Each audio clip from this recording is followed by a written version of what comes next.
Whoa.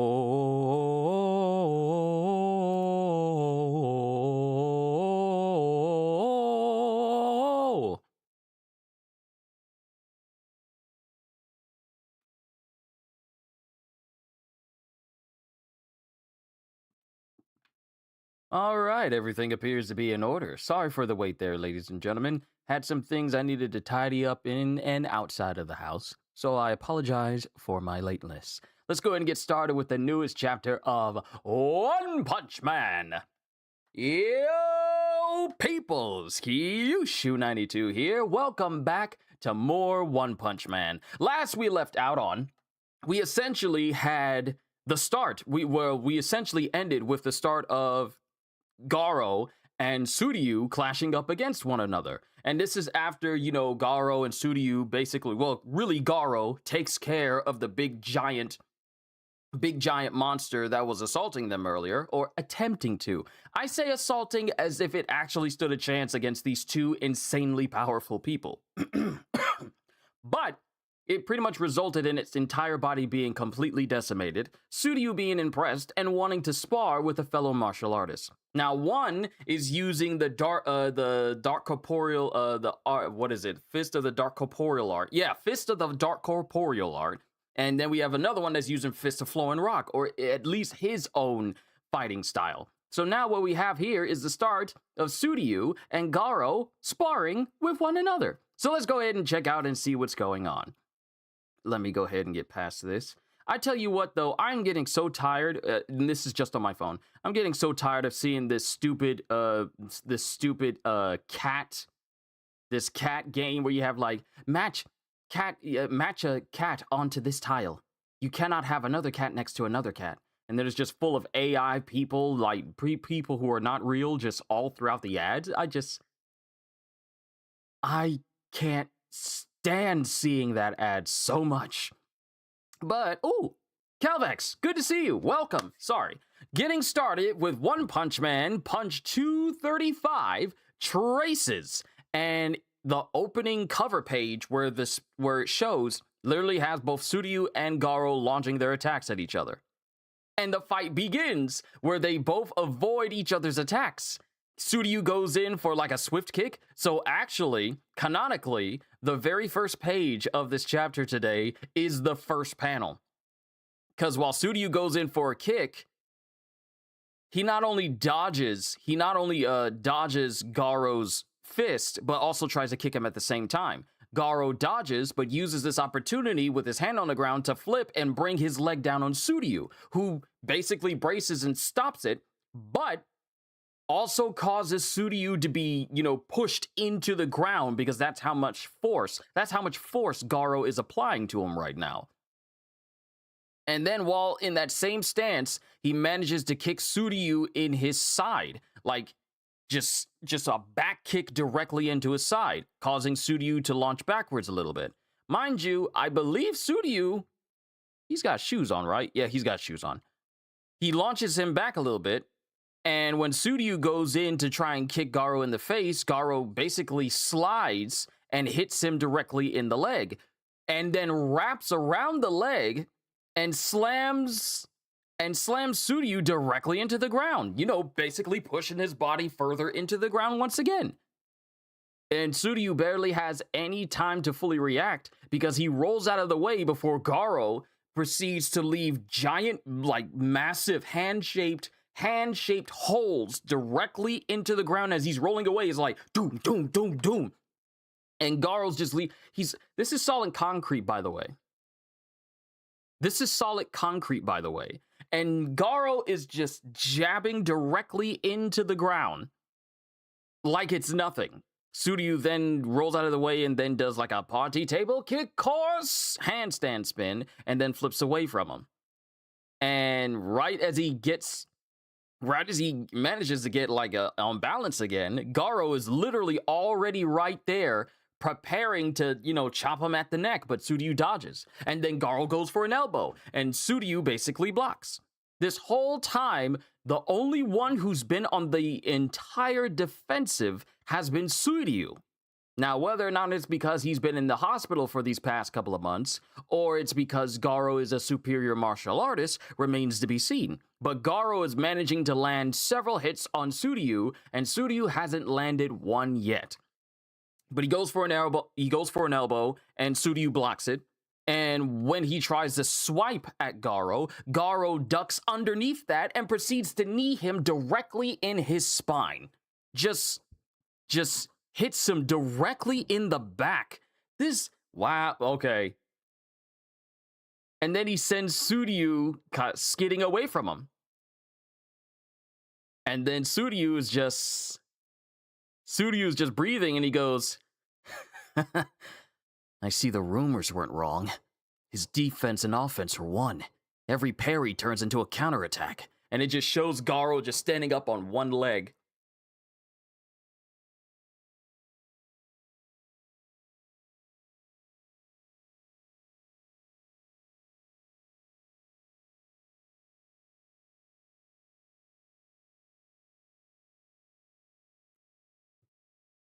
Okay, here I am.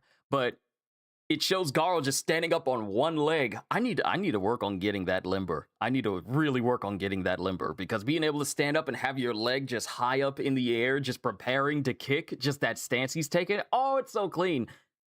Every parry turns into a counterattack. Senpai's super tough. I don't ever want to tick him off. And that's his chief and the other guy that's with him. And then Suryu takes out a flask and goes, this is no time for holding back. And then Suryu just chugs the flask. Oh, he's going full drunken mode. Oh, because Garo's looking at him, still got his hands up. But then, all of a sudden, the movements of Suryu start swaying and start to look real sloppy. He's going drunken fists. I knew that's what the dark corporeal art was, the way he was bracing up the last time we saw him in the last chapter. I knew it was. And I see that the focus on my camera keeps going in and out if I continue to get close. Let me fix. Take a sec.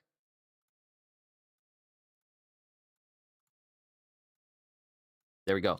And he starts swaying back and forth, and his feet start skidding across the ground. Yep, he's drunk. He is just fully drunk. Now, we already seen this sort of dark corporeal arts of martial arts style before from Suika when she was fighting Machine God Mirror. Although it wasn't enough to permanently put him down, it was still enough for her to show off an incredible boost in her prowess than we seen originally. But he starts swaying back and forth, drunken fists just in front of him, and he's hiccuping. And then Garo's all, alcohol? Now I can truly display my mastery. And then he starts spinning towards Garo, like really wildly. And then when Garo goes to intercept him, Suryu effortlessly dodges his attack and manages to land a hit on Garo. And while he's reeling from getting hit in the back, Suryu sweeps his leg this time, and then with one swift kick, sends him flying with a direct kick to his face.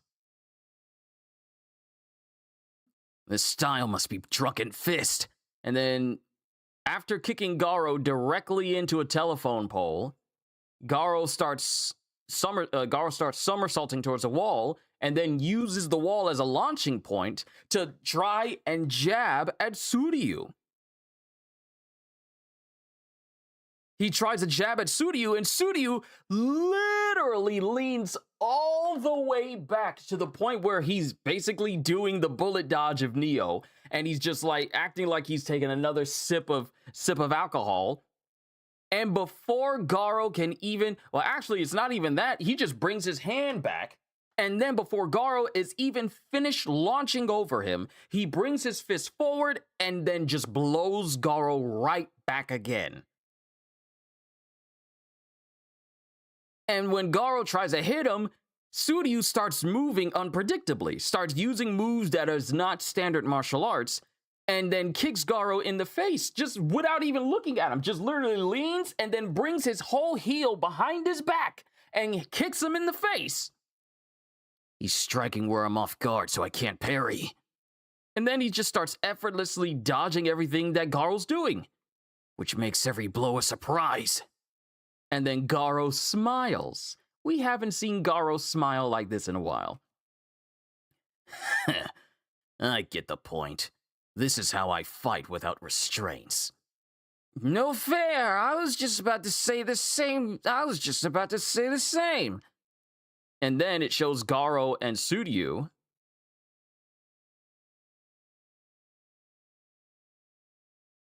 It shows Garo and Suryu continuously fighting while, the employees of the Beaver Moving Company are just watching. Whoa, the way they fight is like a conversation. You can follow that? They're so strong. And that actually looks fun. But as they're hitting each other, something's happening. And they can't tell what. But both Suryu and Garo notice. And they're both thinking, what's happening? What's happening? And Bang is watching. That's odd. They come from completely different martial arts schools, but the flashes of their attacks reveal they've been pursuing the same ideal forms. And then both Garo and Suryu hit and then launch backwards. And they are just standing there looking at each other. And it's quiet. And both of their eyes narrow and they suddenly get serious looking as they go, now for the true test. And Bang is looking shocked as we see the legs of Suryu and Garo directly in front of each other. And then we get a whole double spread panel of Suryu punching forward with the kanji for death in front of his fist. Literally on his fist. And then we get another. These are two whole double spread panels of Suryu and Garo launching punches towards one another. Garo does the same thing, also with the kanji of death on his fist. And they both punch towards each other, but they dodge. And the result of their punches grazing each other, narrowly missing everyone's heads, brushes past them and causes a massive blast of air to erupt from the entire area, just from the shockwave alone. And then, ooh! And then Suryu ends the chapter by saying, "Do you know Saitama?" Oh, snap. The one reason why they're pursuing their ideals even further than before is because of their encounter with Saitama. The way they were punching and fighting each other is all because, and the way they're behaving right now is all due to Saitama's intervention in their lives. For Suryu, he basically saved his life. For Garo, he basically beat him into submission. Even after, and I think people don't fully understand just how truly powerful Saitama is. He is beyond worldly levels of powerful. He is literally cosmically powerful. Because Garo, when he was imbued by cosmic fear mode, thanks to this god character, he became one of the most powerful individuals in the universe, essentially. Gaining the overwhelming power of cosmic radiation on top of his own strength and the monsterization and all of that. He became so powerful that the only one who could even moderately try and dissuade his power, not fully stop it, but dissuade his power, was Blast. And the result of that intervention from Blast literally erased an entire section of space itself, that there are no stars in that part of space at all. You don't see any stars in the distance. It's just a black void. Just a black void. And that's the result of both Garo and Saitama's punches meeting each other. But the thing is, in order for Garo to even get to... The thing is, Saitama was just himself when his punch was preparing to hit Garo. Garo was mega boosted because of the cosmic fear mode and the monsterization. All of that. But Saitama easily met that level of strength, and that caused an entire erasure of space itself. And after that, everything we witnessed from Saitama was literally not even the fullest extent of what he can do. Because remember, he fought Garo one-handed. Literally had his hand tied behind his back and still beat him as if it was nothing. Moving so fast that the light you create creates its own entire constellation. Being so strong that you literally rip a moon apart and then fight within the asteroids created from that moon you ripped apart. After all of that, Garo still keeps up with his training because he's seen the true essence of strength. It's not like he has anything against Saitama. It's not that. It's just that he's seen true strength before him, and his ideals is apparently sculpted after his encounter with Saitama. Because with Tsuryu, Saitama just effortlessly beat him, and I think the reason why he can tell the true strength of Saitama, one example was essentially when he was fighting Saitama during the fight tournament, Saitama basically just hip checked him, just hit him with his hip, sent that dude flying, and he's never had that happen before. Then after seeing Saitama, be as strong as he is and saying like, hey, which way did that monster go? In that direction. And Tsuryu's fearing for his life. And then while he's contemplating this, you get a massive boom in the distance, like a big earthquake-inducing boom. And all we get is just that one Bakotsu. No, it's not Bakotsu. You get that one dude, his head comes flying in and lands directly in front of Tsuryu. So Tsuryu knows just how strong Saitama is, and he's inspired by that level of strength. So while we get this whole chapter, which is just a massive fighting chapter, we see that these two individuals have a drive that is literally based off of their shared interaction of Saitama.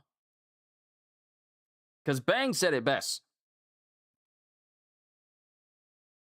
He said they come from completely different martial arts schools, but the flashes of their attacks reveal they've been pursuing the same ideal forms. So, when it comes to the true tests, they both unleash attacks that we've seen before, literally at the beginning of the series, when Genos wanted Saitama to actually get serious with their sparring match. And the first thing that's one of the biggest examples of us realizing that Saitama is way stronger than we could have ever imagined. And that's before all the Monsters Association nonsense. That's before literally everything else. He does the same punch towards Genos, stops just short of his face, and just the shock wave of that punch, the amount of power within that punch, the shock wave induced by that punch, carved out an entire mountain range and parted the clouds behind him. Just the shockwave. So now we have both Garo and Tsuryu using those same type of maneuvers. And they both managed to miss each other, thankfully, but the shockwave from those punches just whips up the entire air around them. So my idea from the last chapter was, I really hope that Neo Heroes doesn't try to take advantage of this, but seeing as how even the people from the Beaver Moving Company had to shield themselves from the resulting shockwave of both of their punches missing and barely missing each other, I don't know if that's going to be an issue right now, due to how much, well, for one thing, the only person who was able to keep up with what got, and this is interesting, and I'll read what you said, Kelvex, because I like talking to you guys. One thing I find very interesting is the fact that the only person who is capable of keeping up with what's going on with Garo and Tsuryu, other than Bang, is the other guy that used to be a hero. His name escapes me, once again, but he's able to keep up with both what Garo and Tsuryu have been doing. And he finds it cool. But this chapter ends after they're fighting with Tsuryu asking if he knows Saitama. And Garo's eyes are wide because it's like, how does someone else know Saitama? How do you know Saitama? Garo knows exactly who Saitama is because he fought him. Still couldn't beat him. Let me see what you said. This fight was so good, Saitama being the reason behind this ideal form. These ideal forms show how much Saitama affected both from encountering them. Exactly. Say it again for the people in the back. We learned also Drunken Fist is a good counter against Water Stream for flowing, flowing rock. They call it flowing rock in here. For a flowing rock for being unpredictable. Garo may be stronger than Suryu, but the technique matters. It does. Because this whole front half of this fight was essentially Suryu trying to land a solid hit on Garo, but Garo dodging everything and unleashing a counterattack that kept working.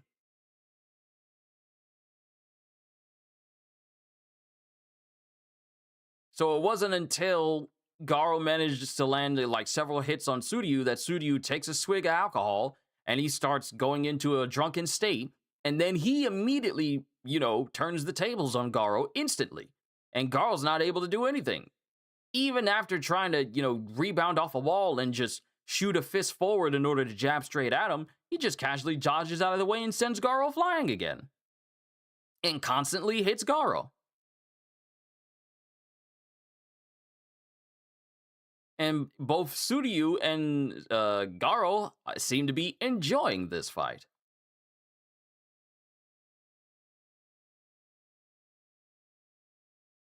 So this was a good sparring chapter. But to end this chapter with both of their ideal forms being based off of their encounter with Saitama just shows you how much of an impact Saitama has had on their lives. Which is fantastic, by the way. So them both launching death punches towards each other and then saying, "Do you know Saitama?" is such a wonderful way to end this chapter. It's such a wonderful way to end this chapter. Because you want to know something? We haven't seen Saitama in a minute. We have not paid attention to what's going on with Neo Heroes in a minute. This has really been focused on both, Suryu and the return of Garo, like full-fledged. It's nice to see chapters just dedicated to Garo instead of it just being like a one-off and then, seeing someone else for a while. So I enjoyed these chapters when we get Garo, but now we get Suryu and Garo, and now we have a chapter that pretty much solidifies the connection between these two. That being our main One Punch Man himself. So, and I have to agree with you. I wonder what the conversation will be about Saitama next chapter. That's exactly what I'm wondering. You get two individuals whose ideal forms are based off of their encounter with Saitama. That pursuit of power that they've witnessed but probably won't be able to reach because Saitama just showed them that there are levels to this. Now we have a topic of discussion. So it should be interesting to see how things go after this conversation. Because now there is simply no way that Garo and Suryu can see each other as enemies after realizing that their connection with after the nature of Saitama being revealed between them both is now going to be known. There's simply no way that Suryu is going to call Garo an enemy after their encounters with Saitama and how it essentially changed their entire lives. Let me see. Fun fact, Drunken Fist Suryu originally was planned to be used in the martial arts tournament against Saitama, but was scrapped because it was too comical later against Goketsu, and they wanted to spare. That does make sense. Because it was supposed to really emphasize the threat of the looming Monsters Association, so I can understand that. If they had like Drunken Fist Suryu, it probably would have downplayed the overwhelming threat of the Monsters Association by having Suryu just behaving comically drunk, if that was the case. So it just be in like a downward spiral during the fight tournament to really emphasize how much of a threat the monsters were. That actually worked better. So I'm glad they did that.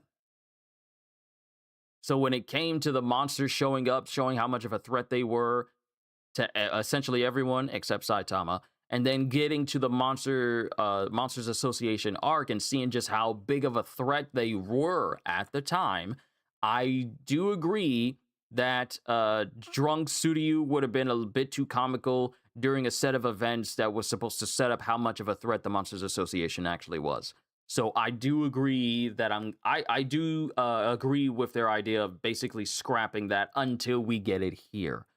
So we also see that there are levels to this dark corporeal fist of dark corporeal art. What is it? Dark corporeal fist of the dark corporeal. Yeah, fist of the dark corporeal art. We see that there's levels to this too.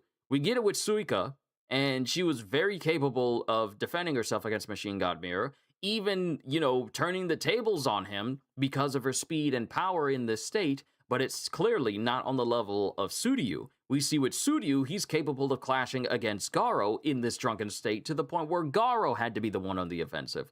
Fist of Flowing Rock is a good offensive against Dark Corporeal, Fist of the Dark Corporeal art, until that person gets drunk. Then it becomes a double-edged sword. And the drunkenness, because the thing is, with the Fist of Flowing Rock, it's a technique that allows a person to easily weave and dodge and counterattack an individual, but I feel it works best when the person is...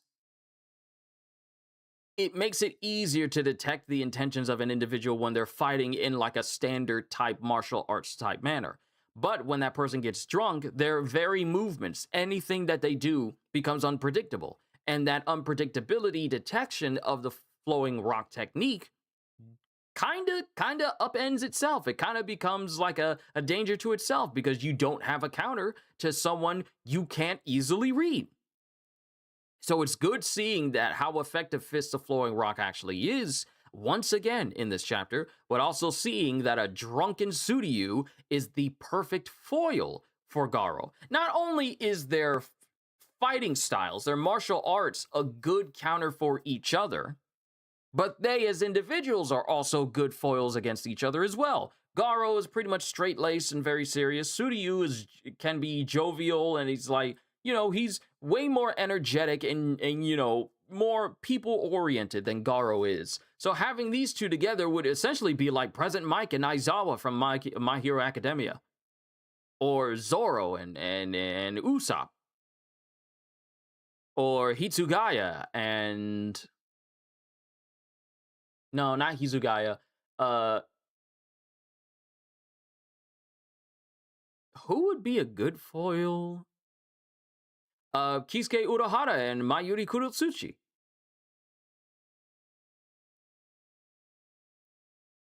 That's the type of dynamic I see from these two.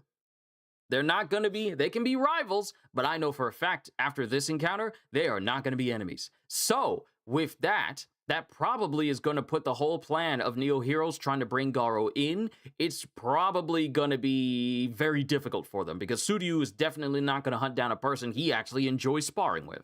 There is literally no way that bringing Garo in is going to happen for Neo Heroes now. Definitely not now. And I'm grateful that this chapter didn't, and it was just a theory of mine, and I'm glad it didn't come to pass. But seeing Suryu just sparring with Garo and enjoying it, there's simply there's no way that the Neo Heroes Battlesuit Brigade bros, or whatever they're called, they're gonna come in and start using this as an opportunity to say like, oh, Garo's trying to fight our leader, now we have a reason to arrest him or whatever. I don't think this is going to happen. I think this is going to be like a massive failure for Neo Heroes because bringing in Garo probably would have boosted their popularity. But seeing as how one of their own leaders is actually enjoying being around Garo, there is simply no way that Suryu is just going to turn him in order to look good, or in order to make Neo Heroes look good. First of all, they straight up lied to him, so he knows they can't be trusted. But Neo Heroes trying to bring Garo in, yeah, you can throw it out the window now. You could basically throw it out the window because Suryu's enjoyed himself fighting. There's simply no way he's going to turn in someone he's actually enjoying fighting right now. There's simply no way. This was a good chapter. I like this. I like and mind you, it was more fighting than it was talking, but there's so many words and so much meaning you can get just from people fighting each other within a manga that doesn't need words. And I think this was yet another good example of how to have storytelling without vocally telling us a story. We had telling at the end, people speaking, but that only makes sense. But this was a good fight chapter. and I enjoyed it. Do you know Saitama?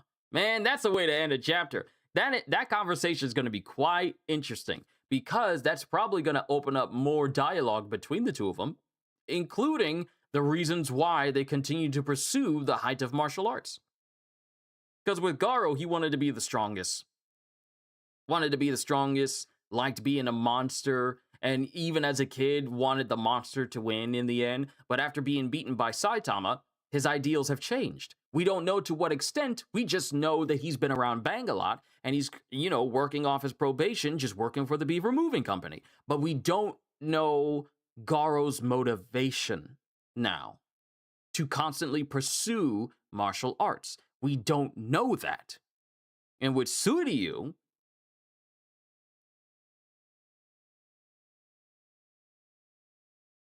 it's kind of more or less the same thing. After coming out of the hospital, he wanted to be a hero simply because of his encounter with Saitama. So the conversation between the two should be interesting. But I digress. I'm just repeating myself ad nauseum. Once again, I apologize for that. This was a good chapter, and I am definitely looking forward to the next one. How many Wednesdays do we have left for August? We only have one more. Literally next week is the last full week of August, and then we only got 2 more days, which are Sunday and Monday, and then we move into September. Whew! Wow. So much time. So if we don't get another chapter next week, then that means this is the last chapter we get in August before we move into September. Overall, I definitely did enjoy myself with this chapter today, and I hope you guys did too. Hope you all enjoyed. Can't wait to see you all in my next video. Like and subscribe if you haven't already. Even check out my membership here on YouTube or me over on Patreon if you feel like supporting the channel just a little bit extra. Because I am always looking forward to entertaining you. And because I know you're coming back anyway. Have a fantastic day. And once again, as always,